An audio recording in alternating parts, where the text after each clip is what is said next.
Hi. Hi.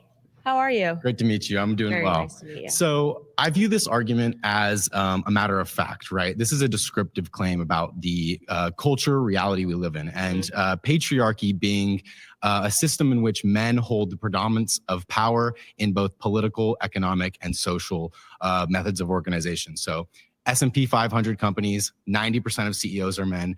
Board members, 70% of CEOs are men.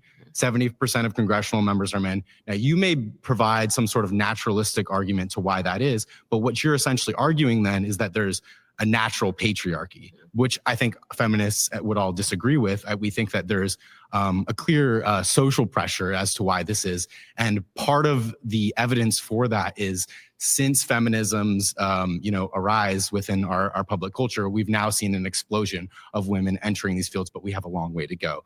But fundamentally, the claim regarding patriarchy or matriarchy, we are so much closer to where we were just a few decades ago or a couple generations ago where women couldn't hold a credit card than a system where men can't hold a credit card. We're still much closer to that form of society. Why would you say that we're closer to that? What do you mean by that? Did you just qualify that? Because in terms of economic power, so for example, household wealth, women own 55 cents to every dollar a man owns. Who controls household spending, though? So you talk about how the money's made in America.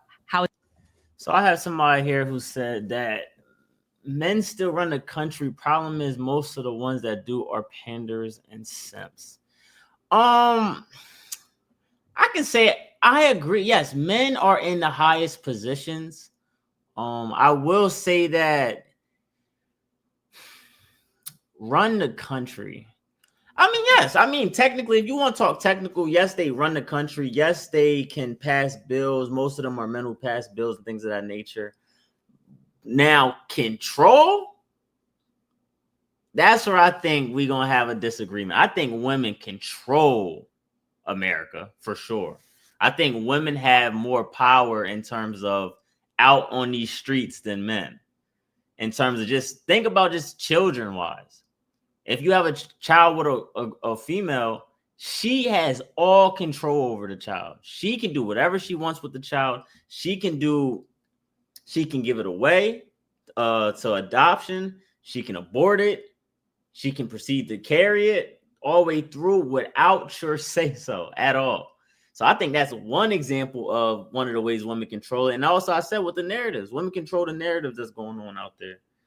And my guy here, yes, I agree because simps allow them. Yes, I agree. But also, I will also say though that they also do it because punishments. It's not just like the allowing. If I speak freely out here about women, let's say just on different platforms, I'm gonna get killed. So it's like also this idea that we got a little bit of wiggle room to maneuver here. And my guy Daniel John again he said 2 words, and I heard the femininity. That's the real objective of feminism. It's easier to conquer a country of feminine men. Yes, the guy who was just talking here is definitely, you can tell he got no sense of he got no sense of masculinity in his bone. He's already complained. My man's gig hustler PJ, man, power of the cat. Yo, that's facts though. These women, man, listen, these women, they are powerful. That's one thing we cannot lie. They are powerful. And then he says women are the greatest consumers. Fact. Being spent. So it's primarily spent by women. Listen, I've been on here for an hour and 20 minutes. I'm going to just react a little bit more to this video, and I'm going to call it a night, man. As you've noted, but then I appreciate anybody who's definitely watching this. Listen, I haven't did a live in I don't know how long, so all the comments, all the supports, I definitely appreciate it, like very, very much. Like I said, I'm going to do this on Sunday nights. I'm going to start doing this Sunday nights, try to prepare a show, not just do a whole live stream of just one thing. I think I'm going to cut it up to different sections, but I definitely liked how today went. I liked how this live went. And like I said, I'm appreciative. I'm thankful for everybody that came in while I'm doing this live. And yeah, y'all going to keep pushing me to keep going, man.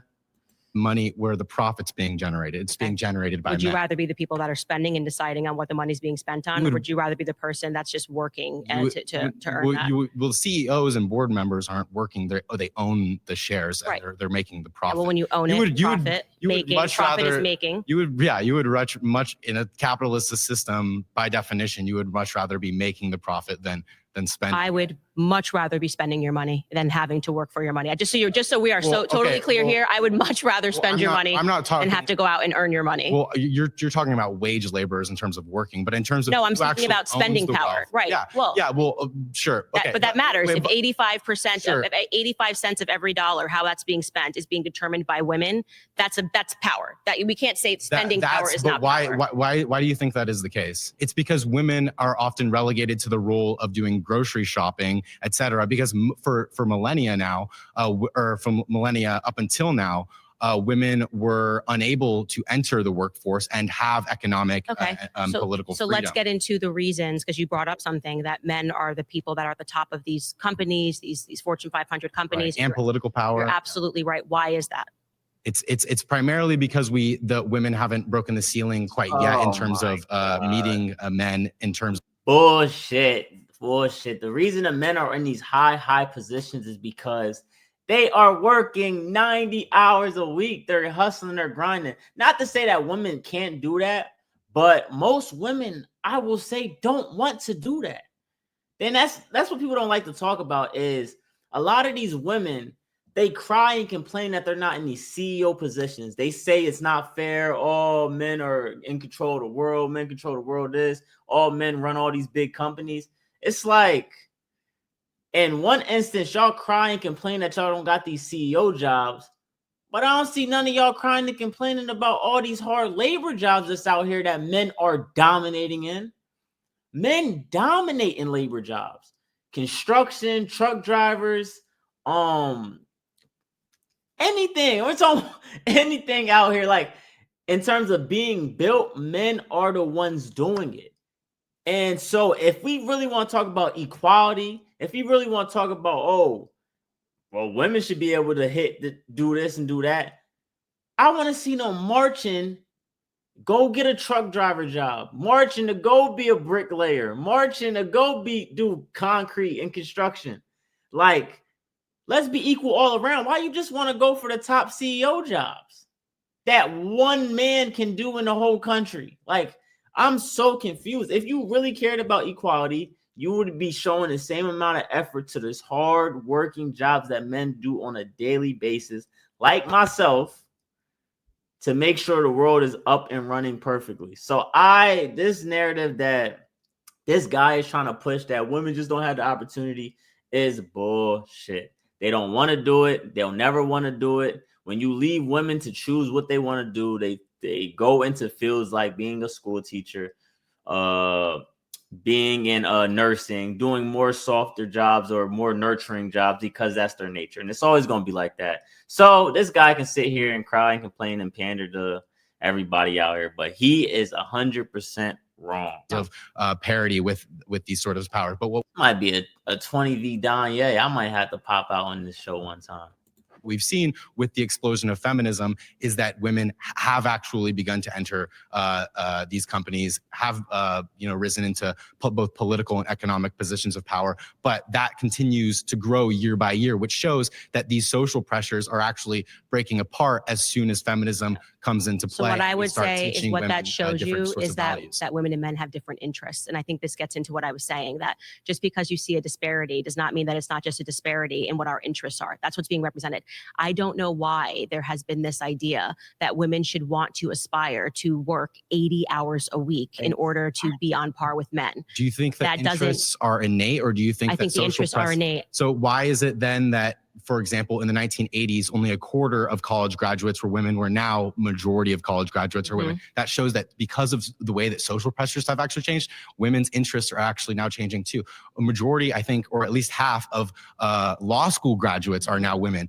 It used to be the case for example, a few hundred years ago, that a lot of primary philosophers like Immanuel Kant, Hegel, didn't even believe women could be reasonable. Now, here you are today doing a debate with me where we're using logic and reason to get to these flows, and nobody here would dismiss the claim that you can't be rational or logical or be, for example, a great lawyer because I'll say he's cooking a little bit right now. He's cooking. You're a woman. Right. So I totally agree with you that women, but I think they have actually entered into the workforce. I mean, entered into college under this external pressure of feeling that if you don't go to college, you're going to be a failure. So you admit that pressures are a part of the way interests work. Yes, but we're disagreeing on where the pressure is coming from. Like, I think that now the pressure is that if a woman doesn't enter the force, there's no longer this idea that, okay, we're going to come together as a family, whereas there was this reality that there was this understanding that you would have a partner. People were getting married when they were 18, 19 years old. Right. Our grandparents.